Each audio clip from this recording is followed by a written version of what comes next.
Alright guys, welcome to the channel. This is Jigsaw0097 here. Just wanted to remind you that I am on other platforms, the main ones being Odyssey and Minds, but I'm also on BitChute, Rumble, Parler, Getter, Twitter, and DeviantArt. Also keep in mind that I will be leaving links to all of these platforms in the description of every video if you guys want to be able to just click on those to find them easily. And also Odyssey and Minds will always be in the channel banner. But with that, let's get into the video.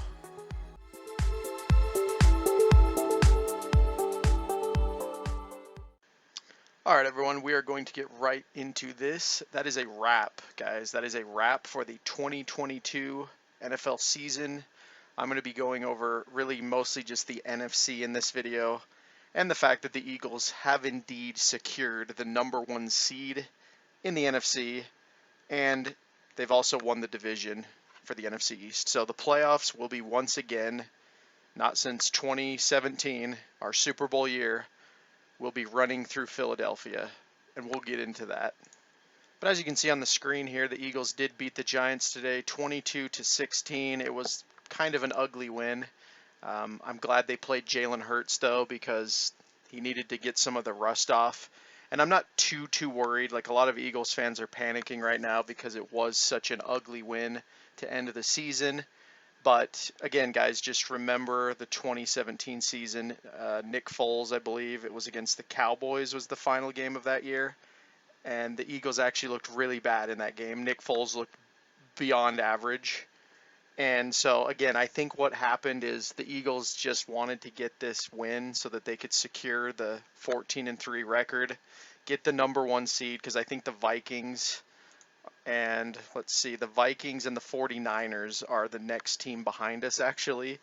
And the Cowboys took the loss today to the Redskins, not surprising as well. They couldn't win the division, so they probably rested a bunch of starters. Again, I didn't watch the game, but there was a reason they lost. They didn't care. And actually, going over the NFC East, I think that the Redskins and the Giants might have disqualified themselves, but I'm not sure.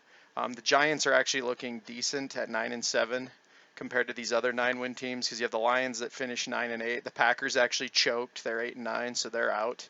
And then you have the 9-8 Seahawks. So again, it's 3 wild card teams now. So I think the Giants will be in there. So that's pretty wild. The Redskins couldn't get it done, even though the Redskins actually beat us. So in the end, they were knocked off. And so that is very, very interesting and pretty cool that it'll be the Lions. So it looks like the Lions and the Vikings are likely going to the playoffs. But again, 9-8 Seahawks, I don't really know how that's going to work out, because the Seahawks could go instead, which I hope not. The Seahawks and the Saints, I always say, they are the Eagles' kryptonite. They're a cursed team. I never want to see them in the playoffs ever. I don't even like seeing them in the regular season, but the playoffs is like a hell no for me. So I hope it's actually the Lions that get in, if we end up playing that team. And then obviously the Buccaneers won their pitiful division at 8-9. I'm not really too worried about the Bucs. It'd be nice if we ended up facing them. And then the 49ers won the NFC West. The 49ers, guys, that is the team that I'm actually the most afraid of going into the playoffs. I'm not really as afraid of the Cowboys because we've played them twice. I think if the Eagles played them again, it would be in Philly and we'd beat them. The 49ers is my biggest concern, especially because we don't really know the status of Lane Johnson yet. They're saying that he's going to be healthy going into the playoffs, and he's delaying his surgery, his like inevitable surgery, something to do with like an abdominal injury. But again, even if that is the case, they're going to be shooting him up with painkillers. He's probably not going to be playing the best. But he is absolutely vital because the 49ers have one of the best D-lines in the league. So if we end up facing them, that for sure is going to be our toughest challenge. So if I'm just going spitball here of what we might face, it could be Cowboys, Giants, Vikings, Lions, Bucks, and 49ers, and then possibly the Seahawks. It's going to be either the Seahawks or the Lions out of those two. Because again, the Giants are 9-7. Whereas the Lions and the Seahawks are 9-8. So I think the Giants get in by default over those two teams. So they're almost a certainty. So it'll be like the Giants and the Cowboys, but then the one other will be either the Lions or the Seahawks. And then, yeah, that's what it's looking like. So we've already played the Vikings. I mean, they'd be a little bit tougher, but that'd be kind of a 2017 rematch. It'd be kind of cool if we ended up playing the Vikings again, but I'm not too worried about them. The Lions, the Lions are a little tough, but, the Seahawks are the one that I don't want to face because, we just have bad luck. So the Lions and the Seahawks could be kind of a who the hell knows if we did play them, but I'm confident we can beat the Cowboys. I'm confident we could beat the Giants if we played them again. The only one, guys, like I said, the only one is the 49ers, but I'll kind of get into this game real quick. I didn't really want to talk too much about the actual game because, it's the final game of the season. The Eagles did what they had to do to get the win, but, it was an ugly win. It was a very ugly win. The Eagles only had one touchdown, and it was Boston Scott, I believe. Jalen Hurts had 0 touchdowns and 1 interception, but he was 20 for 35 with 229 yards. So again, his stats looked good enough because, like I said, this is kind of a rusty game for him. He's been sitting for the last 2 weeks. But, again, I'm not super worried because I don't think the Eagles brought their A game for this one. I think that they just figured, hey, we just got to beat the Giants, like, no matter what. And if you look at the Eagles in 2022, they really were not blowing teams out for the most part. They had like 2 good games, but for the most part, they were kind of ugly wins or very close wins. So this didn't concern me is what I'm getting at. And the Giants didn't score any points until the 3rd and the 4th quarter. So our defense showed up, which is key to the Eagles. I think Josh Sweat might be injured now as well, so that's another one that we will definitely want back for the playoffs. But other than that, the Eagles have remained pretty healthy. I think Jalen Hurts will be fine.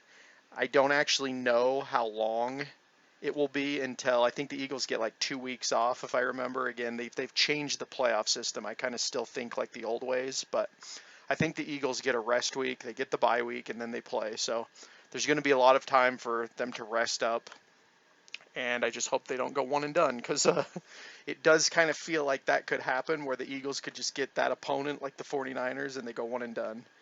And I hope that's not the case. So we'll just have to see how the seeding ends up working out in the end there. But yeah, this game specifically, very ugly, very by the numbers. The Eagles still put up 342 total yards. Had 23 first downs. Like, the basic stuff. They looked good enough. They did the Eagles stuff that we expect this year, and they got the win. They went up early. That's usually what they do. They go up like 10, 13 early, and then they hold the lead.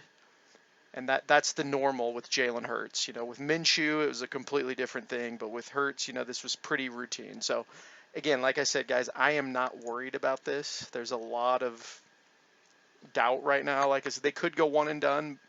If that happens, whatever. But I'm not really worried about it because I think that the Eagles should have wrapped this up 2 weeks ago, to be quite honest, and then they could have actually rested these games. But it's kind of nice that they showed up for this final game to beat the Giants. Really, the game that I wanted to beat was the Saints because that would have given us a better draft pick. So like we had a lot of reasons to beat them. That was like the one game out of the last 3 that I think mattered the most. The Cowboys kind of mattered too because we didn't really know what was going to happen with them, but the Saints game was just the most pitiful one of the 3-game stretch, in my opinion. And I didn't even make a video on that, but I'm commenting on it now. That was just an absolutely ridiculously stupid game, and it should have been a win because the Saints aren't that good. It was in Philadelphia. Like, everything was going in our favor. But again, the Saints, they did have more to play for, I guess, because they needed to win to stay competitive with the Buccaneers. But again, that whole division is kind of trash. And I'm really glad that the Saints aren't in the playoffs. I'll just say that. Even though they beat us, thank goodness they didn't get a wild card because, like I said, Saints, Seahawks, don't want to see them. Lions actually probably is a third one because we do historically have pretty bad luck against the Lions.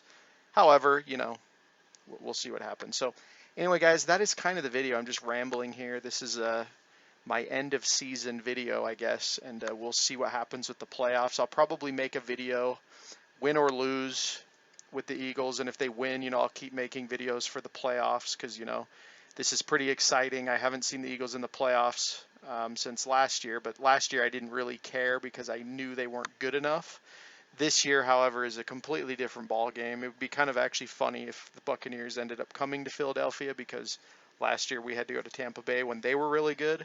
So it'd be kind of funny to like reverse that, and then we beat Tom Brady in the playoffs. But we'll just have to see what happens. It's very interesting. You know, the NFC East kind of simmered down there at the end, but this has probably been one of the best NFC East showings I've seen in my football lifetime. If you guys have seen anything else, you can comment below, but I've never actually seen all four teams being like above average before, because they were all above 500 for a while. I think, again, the Redskins, they finished at 500, but it was a pretty fun year, guys. Pretty fun season overall, and we'll just have to see what happens with the playoffs. So anyway, that is the video. If you are new to this channel, please go ahead and hit that subscribe button. Also, make sure you like this video. It really helps with the algorithm. And then, as always, be sure to follow me on the alternative tech platforms. The real big one is Odysee. That's going to be the one that I focus the most on as far as making alternate video content. And I'm also going to be using Rumble, but Odysee is the big one. So if you guys don't have an Odysee account yet, I'd highly recommend signing up. It's a really great platform. You can pretty much say whatever the hell you want there. So if I ever make anything like political or whatever, I'm probably going to put it on there, because YouTube is censors trash at this point, and you never know when your channel's going to go down. So anyway, guys, thanks again, and I'll talk to you all later.